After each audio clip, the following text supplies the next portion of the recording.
আশুরার এই ঘটনা থেকে অনেক কিছুই শেখা যায়। যেমন ধরুন, সত্য আর মিথ্যার দ্বন্দ্ব চিরন্তন, এবং এই দ্বন্দ্বের চূড়ান্ত বিজয় হবে সত্যেরই। মুসা নবীর সাথে দ্বন্দ্ব হয়েছে কার? ফেরাউনের। আর এটাও সত্য যে নবীদের সাথে কিন্তু তৎকালীন যুগের শাসকদেরই দ্বন্দ্ব হয়েছিল, সাধারণ জনগণের দ্বন্দ্ব হয়নি তেমন। কারণ সাধারণ জনগণের সাথে নবীদের দ্বন্দ্ব কেন হয়নি? কারণ সাধারণ জনগণ তো মাজলুম, তারা বরং নবীদের পাশে এসে দাঁড়িয়েছে, কারণ তার নবীদের শিক্ষার মধ্যে ন্যায় বিচারের সন্ধান পেয়েছে। আর শাসকরা ছিল অত্যাচারী, তারা নবীদের শিক্ষার মধ্যে তাদের অত্যাচারের পতন দেখেছে, তাদের স্বৈরাচারের পতন লক্ষ্য করেছিল, যে কারণে তারা নবীদের বিরুদ্ধে দাঁড়িয়েছিল। এই জন্য আল্লাহ বলছেন, কুল জা আল হক ওয়া যাহাকাল বাতিল ইন্নাল বাতিলা কানা যাহুকা। বল, সত্য এসেছে, মিথ্যে অবস্থিত হয়েছে, মিথ্যে ধ্বংস হবেই। অতএব ফেরাউনের শক্তি যতই প্রচন্ড থাকুক না কেন, সেটা কিন্তু ধ্বংস হয়ে গিয়েছিল সত্যের সামনে। সত্যের সামনে মিথ্যে টিকতে পারবে না। এবার আরেকটি শিক্ষা হচ্ছে যে সমস্ত শক্তির মালিক একমাত্র আল্লাহ সুবহানাহু ওয়া তাআলা। তিনি যা চাইবেন তাই হবে, সবকিছু তার ব্যবস্থাপনাই হয়ে থাকে। আল্লাহ রাব্বুল আলামিন চেয়েছিলেন বলেই লোহিত সাগরে 12টি রাস্তা হয়ে গিয়েছিল, এবং সেই রাস্তা অতিক্রম করে মুসা আলাইহিস সালাম মানে অপর প্রান্তে তার সাথীদেরকে নিয়ে চলে যেতে পেরেছিলেন। আল্লাহ পাক বলছেন, ইউদাব্বিরু আমরা মিনাস সামাই ইলাল আরদি, যে আকাশ জমিন মহাবিশ্বের ব্যবস্থাপক হচ্ছেন আল্লাহ সুবহানাহু ওয়া তাআলা। ওয়া লাহু আসলামা মান ফিস সামাওয়াতি ওয়াল আরদি তাওআন ওয়া কারহা ওয়া ইলাইহি ইরজাউন। আকাশে জমিনে পৃথিবীতে অন্তরিক্ষে মহাবিশ্বের যা কিছু আছে সবকিছুই আল্লাহ সুবহানাহু ওয়া তাআলার সামনে মাথা নত করে দিয়ে, ইচ্ছে হোক অনিচ্ছে হোক, এবং সবাইকে তার কাছে ফিরে যেতে হবে। সাগরের পানি আল্লাহর বিধান মানে, সাগর আল্লাহর আদেশ মানে। দুঃখজনক হলো মানুষ আল্লাহর আদেশ মানতে চায় না। 3 নম্বর শিক্ষা, জালেমের দিনকাল যতই দীর্ঘস্থায়ী হোক, তা একসময় ধ্বংস হয়েই যায়। অতএব নিরাশ হওয়ার কিছু নেই। আল্লাহ পাক বলছেন, ওয়ালা তাহসাবান্নাল্লাহা গাফিলান আম্মা ইয়ামালুয যালিমুন, যে তোমরা ভেবো না আমি জালেমদের অপকর্মের ব্যাপারে উদাসীন হয়ে আছি। আমি মোটেই উদাসীন নই।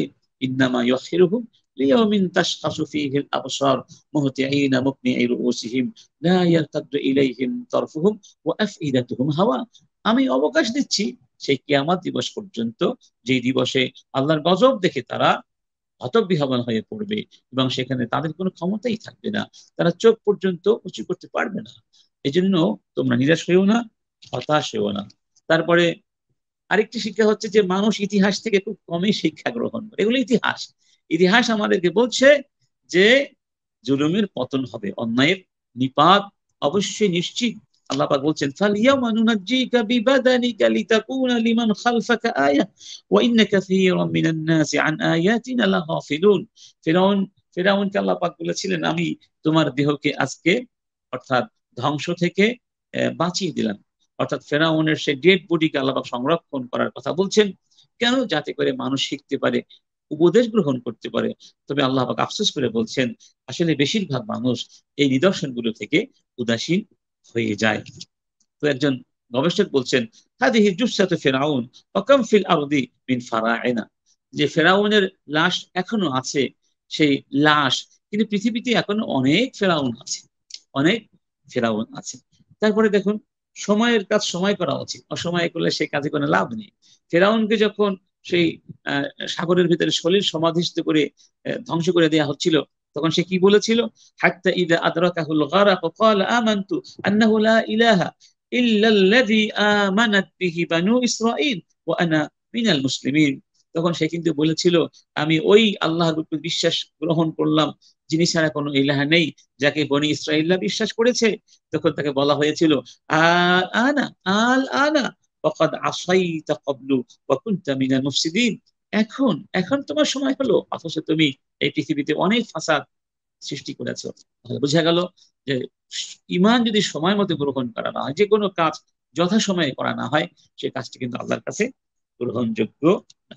আরেকটি শিক্ষা হলো যে স্বৈরাচারের পতন এটা মুমিনদের জন্য, বিশ্বের জন্য, মানবতার জন্য, সৃষ্টির জন্য বড় একটা নেমা, নেমাতুন কুবরা। এই জন্য আল্লাহ পাক বলছেন, ফাকুতিআ দাবিরুল কওমিল্লাযীনা কাফারু দাবিরুল কওমিল্লাযীনা যালামু ওয়ালহামদুলিল্লাহি রাব্বিল আলামিন। আল্লাহ জালেমদের মূলোৎপাটন করে নিজেই বলছেন, আলহামদুলিল্লাহি রাব্বিল আলামিন, সমস্ত প্রশংসা আল্লাহ, তো জালেম যখন ধ্বংস হয়ে যায় তখন আল্লাহ শুকরিয়া করতে হবে, কি বলতে হবে? আলহামদুলিল্লাহ, আলহামদুলিল্লাহ। এইভাবে দেখা যায় যে যে এখানে আরো শিক্ষা রয়েছে। রাসূল কারীম বলছেন আনা আহাক্কু মিনকুম বিমূসা, মানে মূসার ব্যাপারে তোমাদের চেয়ে তো আমাদের অধিকারটা কি বেশি। তো এখানে বোঝা গেল, কি বোঝা যায়, যে আসলে সমস্ত নবীরা যে সমস্ত বিধিবিধান শিক্ষা নিয়ে এসেছিলেন এগুলো এক এবং অভিন্ন। ব্যবহারিক জীবনের কিছু বিধানের বাস্তব ভিন্নতা ছাড়া মৌলিকত্ব কিন্তু একই। নূহ নবী, মুসা নবী, ঈসা আলাইহিস সালাম নবীরা যে দাওয়াত দিয়েছেন, বিশেষ করে তাওহীদের দাওয়াত, আকীদার দাওয়াত, আখলাকের দাওয়াত, এগুলোর মধ্যে কোনো অমিল নেই। আকীদা এবং আখলাকের মধ্যে হুবহু মিল রয়েছে, শুধু ব্যবহারিক বিধানে কিছু পার্থক্য এসেছে। আল্লাহ পাক বলছেন ওয়ামা আরসালনা মিন ক্বাবলিকা মির রাসূলিন ইল্লা নূহী ইলাইহি আন্নাহু লা ইলাহা ইল্লা আনা ফা'বুদুন। তারপরে দেখুন আল্লাহ পাক এই যে মূসা নবী এই দিবস আল্লাহ পাক তাকে উদ্ধার করেছেন, ফেরাউনকে রক্ষা করেছেন, এটা একটা ইতিহাস, এটা একটি ঘটনা। এই ঘটনাকে আল্লাহ পাক কোরআনে বলছেন ওয়াযাক্কিরহুম বিআইয়ামিল্লাহ ইন্না ফি যালিকা লাআয়াতিন লিকুল্লি সাব্বারিন শাকুর।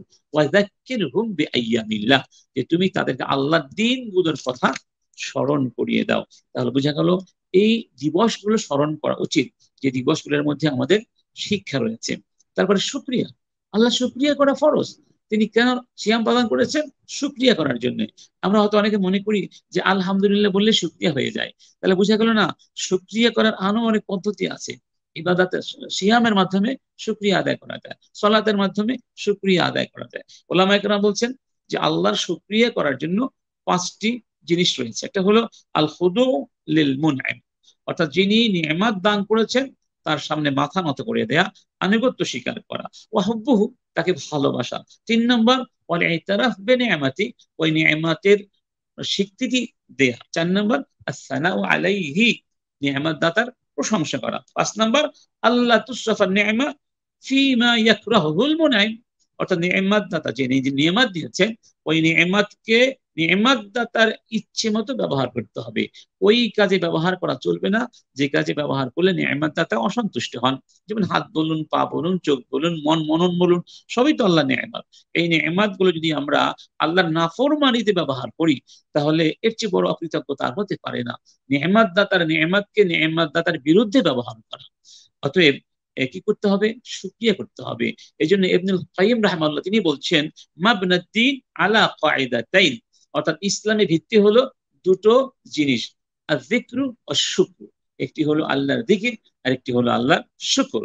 আল্লাহ পাক বলছেন ফাযকুরুনি আযকুরকুম ওয়াশকুরুলি ওয়ালা তাকফুরুন। এখান থেকে তিনি এই কথাটি বলছেন।